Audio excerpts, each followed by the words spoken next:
کسی کے اوپر جیسے جادو کا اثر ہو لیکن اس کو نہیں اندازہ کہ اس کے اوپر اثر ہے، اس کو اس کے اثرات محسوس ہو رہے ہیں، کوئی بیماری میں مبتلا ہو گیا، کسی پریشانی میں، اب وہ اس پریشانی کو دور کرنے کے لیے ذکر اذکار، نماز، روزہ جو بھی اپنے طور سے کر رہا ہے، تو کیا ضروری ہے کہ وہ علاج کا سوچ کے ہی جادو کا علاج کیا جائے، یا وہ اپنے جو نارمل اپنے یعنی ذکر اذکار میں بھی اضافہ کر دیتا ہے تو اس سے بھی اس کا علاج توڑ ہو سکتا ہے؟ اس سے بھی توڑ ہو سکتا ہے، ضروری نہیں کہ وہ یہ سوچ کے کرے کہ مجھ پہ جادو ہوا ہوا تو میں جادو کا توڑ کر رہا ہوں. اگر ویسے بھی کیونکہ کبھی کبھی ذہن نہیں جاتا آپ کا کہ کوئی جادو کا اثر ہوگا، بٹ آپ کو اثرات محسوس ہو رہے ہوتے ہیں اس کے. لیکن جب آپ وہ قرآن وغیرہ پڑھتے ہیں، جو بھی ایک میں ابھی انشاءاللہ اینڈ پہ بتانا چاہ رہی تھی، ابھی بتا دیتی ہوں، اس سے جو کہ آپ نے پوچھ ہی لیا، کہ رقیہ بھی کئی قسم کا ہے.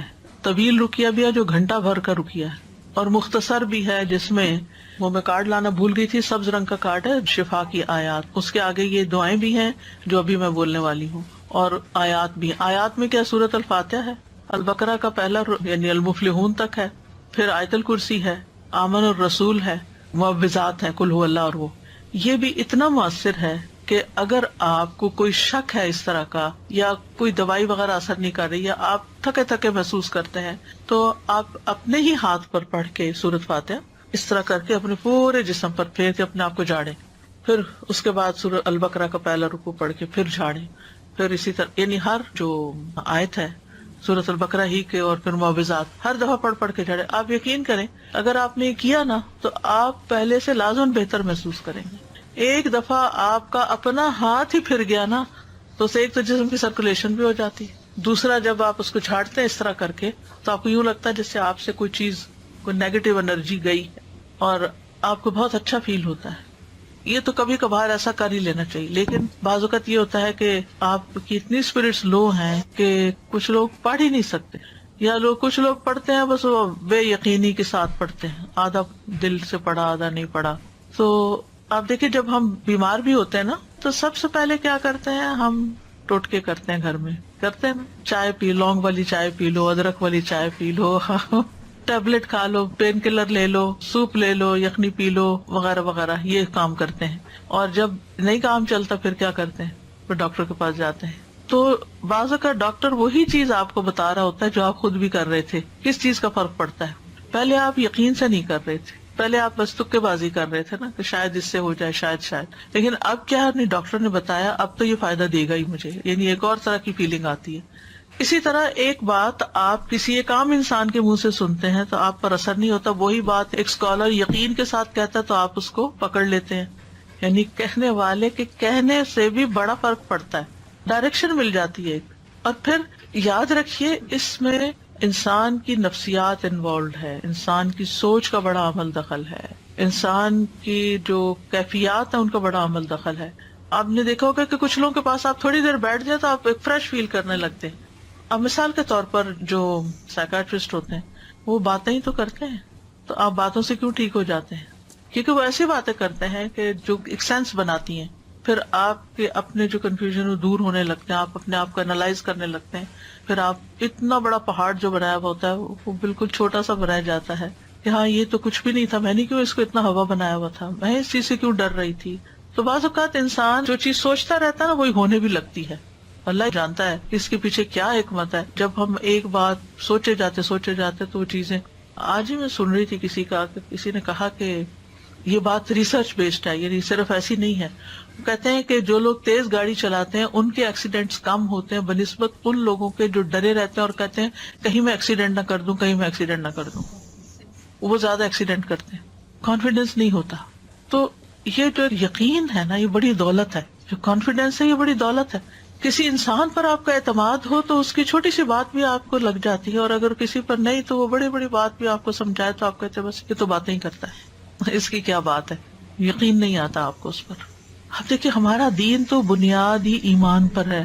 اللہ پر ایمان لاؤ، رسول پر ایمان لاؤ. رسول پر ایمان لاتے ہیں تو ان کی ہر بات کو ہم سنت سمجھ کے، ثواب سمجھ کے، ریچول سمجھ کے کرنا شروع کر دیتے ہیں، اور بعد میں ہمیں پتا چلتا ہے اس کا تو یہ اور یہ فائدہ تھا اور ہم پہلے سے ہی کر رہے ہوتے ہیں. اس علاج میں یہ بات ضرور ذہن میں رکھیے، یقین کی بات. تو چند مسنون دعائیں ہیں، میں یہ بتا دوں ایک دفعہ. اور یہ جو کارڈ میں آپ کو بتا رہی تھی آیات شفا کا، یہ ایکچولی میں نے خود بہت چیزیں دیکھ دیکھ کے پھر اس نظریے کے ساتھ اس کو میں نے بنوایا تھا کہ دیکھنے میں بھی چھوٹا، اٹھانے میں بھی، بیگ میں بھی رکھ سکیں، اور مختصر ہو اور اوتھینٹک ہو. تو اس میں یہی جو میں اس وقت آپ کو بتا رہی ہوں وہی دعائیں ہیں. اگر آپ اپنی نماز کی جگہ پہ رکھ لیں یا کہیں بھی جہاں آپ کی نظر پڑتی ہو، یا کوئی بیمار ہو اس پہ جا کے پڑھ کے اس پہ دم بھی کر سکتے ہیں، یا اس کو دے سکتے ہیں، وہ اپنے لیے خود بھی پڑھ سکتا ہے. اسی طرح یہ کتاب ہے جادو، حقیقت اور علاج. اس میں کافی ڈیٹیل ہے. اگر انسان حقیقت معلوم کر لے تو پھر خوف زیادہ نہ ہو، اس سے نکل آئے اور یہ یقین رکھے کہ میں ٹھیک ہو جاؤں گا. یعنی جب بیمار کو یہ ہوتا کہ میں نے ٹھیک کوئی نہیں ہونا. جیسے وہ ایک بوڑھے کے بخار ہو گیا تھا تو آپ نے اس کو جب سمجھایا تو اس نے کہا کہ نہیں یہ تو مجھے قبر میں اتار کے چھوڑے گا، تو آپ نے کہا پھر ٹھیک ہے. تو سوچ سے بھی بہت تعلق ہوتا ہے چیزوں، پازیٹیو سوچیں ہمیشہ. ایک اور دعا، اعوذ بکلمات اللہ التامات التی لا یجاوزہن بر ولا فاجر من شر ما خلق وذرأ وبرأ ومن شر ما ينزل من السماء ومن شر ما يعرج فيها ومن شر ما ذرأ في الأرض ومن شر ما يخرج منها ومن شر فتن الليل والنهار ومن شر كل طارق إلا طارق يطرق بخير يا رحمن. میں اللہ کے کامل کلمات کے ساتھ پناہ پکڑتا ہوں جن سے آگے نہ تو کوئی نیک اور نہ ہی کوئی برا شخص بڑھ سکتا ہے، ہر اس چیز کے شر سے جس کو اس نے بنایا، پیدا کیا اور پھیلایا، ہر اس چیز کے شر سے جو آسمان سے اترتی ہے، اور اس چیز کے شر سے جو اس میں چڑھتی ہے، اور اس چیز کے شر سے جسے اس نے زمین میں پیدا کیا، اور اس چیز کے شر سے جو اس سے نکلتا ہے، اور رات اور دن کے فتنوں کے شر سے، اور رات کو آنے والے کے شر سے، سوائے اس کے جو خیر کے ساتھ آئے، اے رحم فرمانے والے. یہ جو ہے جبریل علیہ السلام کی سکھائی ہوئی دعا ہے. ٹھیک ہے. ابو تیاح کہتے ہیں ایک آدمی نے عبد الرحمن بن خنبش سے پوچھا کہ رسول اللہ صلی اللہ علیہ وسلم نے اس وقت کیا کیا جب ان کے پاس شیاطین آئے. انہوں نے کہا شیاطین مختلف وادیوں گھاٹیوں سے اتر کر آپ کے پاس آئے، اور ان میں سے ایک شیطان کے ساتھ آگ کا شعلہ تھا جس کا ارادہ یہ تھا کہ وہ رسول اللہ صلی اللہ علیہ وسلم کو جلا دے. یعنی اتنے ڈھیروں ڈھیر آ گئے، لیکن وہ مروب ہو گیا، خود ہی پیچھے ہٹنے لگا. اتنی دیر میں جبریل آپ کے پاس آئے اور کہنے لگے اے محمد کہیے. آپ نے پوچھا کیا کہوں؟ انہوں نے کہا آپ کہیے یہ دعا، یہ پڑھیے. یعنی اگر ڈھیروں شیطان بھی آپ کے پیچھے لگ جائیں تو اس دعا سے بھاگ جائیں گے انشاءاللہ. اور اس میں پناہ لی گئی ہے اللہ کے سارے کلمات سے، سب کتابوں، یعنی قرآن اور اس کے علاوہ بھی جو کچھ ہے. اور پھر ہر چیز کے شر سے، جو اوپر سے آئے، جو نیچے سے جائے، رات کا شر، دن کا، یعنی ہر قسم کا شر، اور ہر طرح کے فتنے اور ہر طرح کے حادثے جو رات کو آئیں یا دن کو آئیں. تو یہ دعا بہت فائدے کی ہے، صبح شام کی دعاؤں میں آپ شامل کر سکتے ہیں. اسی طرح ایک اور دعا بھی ہے، اعوذ بوجہ اللہ العظیم الذی لیس شیء اعظم منہ وبکلمات اللہ التامات التی لا یجاوزہن بر ولا فاجر وباسماء اللہ الحسنى کلها ما علمت منها وما لم اعلم من شر ما خلق وبرأ وزرع. میں اللہ کے عظیم چہرے کی پناہ پکڑتا ہوں جس سے عظیم کوئی اور چیز نہیں، اور اس کے مکمل کلمات کے ساتھ پناہ لیتا ہوں جن سے آگے کوئی نیک یا بد بڑھ ہی نہیں سکتا، اور اس کے تمام اسماء حسنہ کے ساتھ پناہ لیتا ہوں جن کو میں جانتا ہوں، جن کو میں جانتا بھی نہیں ہوں. کس سے؟ ہر اس چیز کے شر سے جس کو اس نے بنایا، پیدا کیا اور پھیلا دیا. بات ہی ختم، کوئی چیز بچی نہیں. کعب الاحبار کہتے ہیں اگر میں یہ چند کلمات نہ پڑھتا تو یہودی مجھے گدھا بنا دیتے. یعنی یہ حضرت کعب الاحبار جو ایک یہودی عالم تھے وہ پڑھا کرتے تھے، کیونکہ یہود بہت زیادہ جادو میں پڑ گئے تھے تو اس کا انہوں نے توڑ بتایا. پھر اعوذ بکلمات اللہ التامات من غضبہ وشر عبادہ ومن ھمزات الشیاطین وان یحضرون. میں اللہ کے تمام کلمات کی پناہ میں آتا ہوں اس کی ناراضگی سے، اس کے بندوں کی شرارتوں سے، شیطانوں کے وسوسوں سے، اور اس بات سے کہ وہ میرے پاس آئیں. پھر اعوذ بکلمات اللہ التامات من کل شیطان وہامۃ ومن کل عین لامۃ.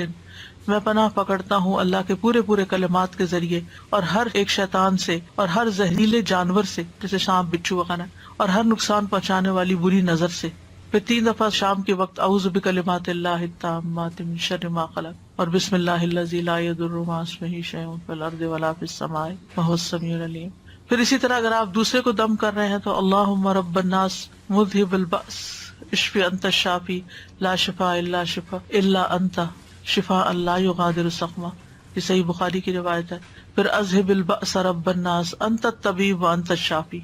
اے اللہ جو لوگوں کا رب ہے، تکلیف دور کر دے، تو ہی طبیب، تو ہی شفا دینے والا ہے. امسح البأس رب الناس بیدک الشفاء لا کاشف لہ الا انت. اے لوگوں کے رب اس تکلیف کو دور کر دے، شفا تیرے ہاتھ میں ہے، تیرے علاوہ کہیں اور سے شفا نہیں مل سکتی. پورا یقین و توکل اور بھروسہ اللہ پہ. بسم اللہ ارقیک من کل شیء یؤذیک من شر کل نفس او عین حاسد اللہ یشفیک. بسم اللہ ارقیک، میں اللہ کا نام لے کر آپ پر دم کرتا ہوں ہر اس چیز سے جو آپ کو تکلیف پہنچائے، ہر نفس کے شر سے اور نظر بد سے، اللہ آپ کو شفا عطا فرمائے. میں اللہ کا نام لے کر آپ پہ دم کرتا ہوں. بسم اللہ یبریک ومن کل داء یشفیک ومن شر حاسد اذا حسد وشر کل ذی عین. اللہ کے نام کے ساتھ وہ آپ کو صحت دے اور ہر بیماری سے شفا دے، اور حاسد کے شر سے جب وہ حسد کرے، اور ہر بری نظر والے کے شر سے محفوظ رکھے. اور اسأل اللہ العظیم رب العرش العظیم ان یشفیک 7 دفعہ پھر پڑھے. میں اللہ عظمت والے سے دعا کرتا ہوں جو عرش عظیم کا رب ہے کہ وہ تمہیں شفا دے دے. تو یہ ہے علاج. آپ خود بھی کریں، اگر نہیں کام چلتا تو پھر کسی ماہر راقی سے بھی کروا سکتے ہیں علاج. لیکن توڑ اللہ کے کلام میں ہی ہے، جو کہ جائز بھی ہے اور فائدہ مند بھی ہے، کیونکہ غلط طریقوں سے جادو کا توڑ جادو سے کرانا جو ہے یہ منع ہے. اور بعض اوقات وہ جنات کو اس طرح مدد کے لیے پکارتے ہیں کہ جس میں شرک کا پہلو بھی آ جاتا ہے. اچھا، ایک بات یہ کہ جب آپ علاج کرا رہے ہو نا تو کسی سے ذکر بھی نہ کریں، کیونکہ شیاطین پھر اور ہوشیار ہو جاتے ہیں اور مزید اٹیک شروع کر دیتے ہیں بعض اوقات. سادہ جی میں ایک کوشچن بس پوچھ رہی تھی کہ نظر بد اور جادو سیم تھنگ یا ڈفرینٹ ہے؟ نظر بد جادو الگ ہے، نظر بد الگ ہے. علاج ایک ہی ہے تقریباً. السلام علیکم استاذ. جی وعلیکم السلام. میں تھوڑا سا لمبی بات کروں گی، ہو سکتا ہو جائے، لیکن یہ کہ یقین کے لیے سب کو میں آج ہی کا تازہ اپنا واقعہ سنانا چاہتی ہوں. جی سنائیے. میں انگلینڈ سے آئی ہوئی ہوں یہاں پر تو وزٹ کے لیے، تو آج میں آپ سے ملنے کے لیے آ رہی تھی. تو 2-3 دن سے میں یہ پروگرام بنا رہی تھی بہن کے ساتھ کہ مجھے لے چلو. تو میں ساتھ ہی اپنے اندر فیصلہ کر رہی تھی، کسی سے کوئی بات نہیں کی، کیونکہ 15 میں اسلام آباد گئی تھی آپ کے ادارے میں کورس کرنے کے لیے. تو میں وہاں 2-3 ماہ رہی ہوں، تو تقریباً 3 سپارے ہمارے ہو گئے تھے. لیکن یہ ہے کہ اچانک یہ ایک دن نا میرے ساتھ واقعہ پیش آیا کہ میں وہاں ٹوائلٹ میں گئی ہوں، تو وہاں پر نا مجھے جیسے ہی اپنے ہی یونیفارم میں ایک لڑکی نظر آئی ہے سامنے. تو اس نے مجھ سے سٹاپ کرا کے تو پوچھا، تو کہتی ہے کہ آنٹی آپ سارے ایگزام دے رہی ہیں؟ تو میں نے اس کی طرف دیکھا تو اس کی آنکھوں میں نا کچھ یعنی کہ عجیب چیز نظر آئی ہے. تو میں چونکہ کلاس چھوڑ کے آئی تھی، میں جلدی میں تھی، میں نے رکی نہیں اور اس چیز پہ میں نے بادر ہی نہیں کی. تو میں واپس چلی گئی اس کو یہ کہہ کے کہ جی میں دے رہی ہوں ایگزام. لیکن نیکسٹ ڈے سے ہی میرا پیٹ ایسے خراب ہوا کہ میری وہ دوبارہ علاج ہو ہی نہیں سکا. 3 ویک میں میرا 11 کلو سے زیادہ ویٹ کم ہو گیا. جہاں بھی میں گئی جو چیز بھی اندر کچھ جا ہی نہیں رہا تھا. یہاں تک کہ ڈاکٹر نے پھر مجھے یہی کہہ دیا کہ آپ واپس چلی جائیں، یہاں کا پانی آپ کو سوٹ نہیں کیا. میں اور میری بیٹی دونوں ہم تھے وہاں پر. تو بہت دکھ تھا میری بیٹی کو بھی چھوڑ کے آنے کا، مجھے بھی، کہ بہت کوششوں کے بعد میں گئی تھی وہاں یہ کرنے. بہرحال میں واپس آ گئی مختصر. یہاں آ کے ہی بیٹی نے تو اللہ کا شکر ہے کہ کر لیا، آن لائن کر لیا، تو اس کا کمپلیٹ ہو گیا، میں نہیں کر سکی. پھر اس کے بعد چھوٹی موٹی یہ بقرہ وغیرہ اور عمران سورت کی میں نے کورس کیے، لیکن وہ میرا نہیں ہو سکا. میں نے اس چیز پہ کوئی توجہ نہیں دی تھی. لیکن کچھ عرصہ سے میں یہ فیل کر رہی ہوں کہ تب سے مجھے ایسے لگتا تھا کہ میرے برین پہ جیسے ایک ڈھکن بند کر دیا جاتا ہے، میں وہ میمورائز نہیں کر پا رہی قرآن جیسے میں پہلے کرتی تھی. تو میں نے نہیں کیا، لیکن یہ اب کچھ وہم سا کہہ لے، میں نے اس کو وہم ہی سمجھا اور میں نے یعنی کہ نا یہ سوچنا شروع کیا کہ وہ کیا تھا. وہ مجھے ہر دفعہ پنچ کرتا تھا کہ وہ لڑکی، اس کی آنکھیں، وہ کیا تھا اور وہ کون تھا.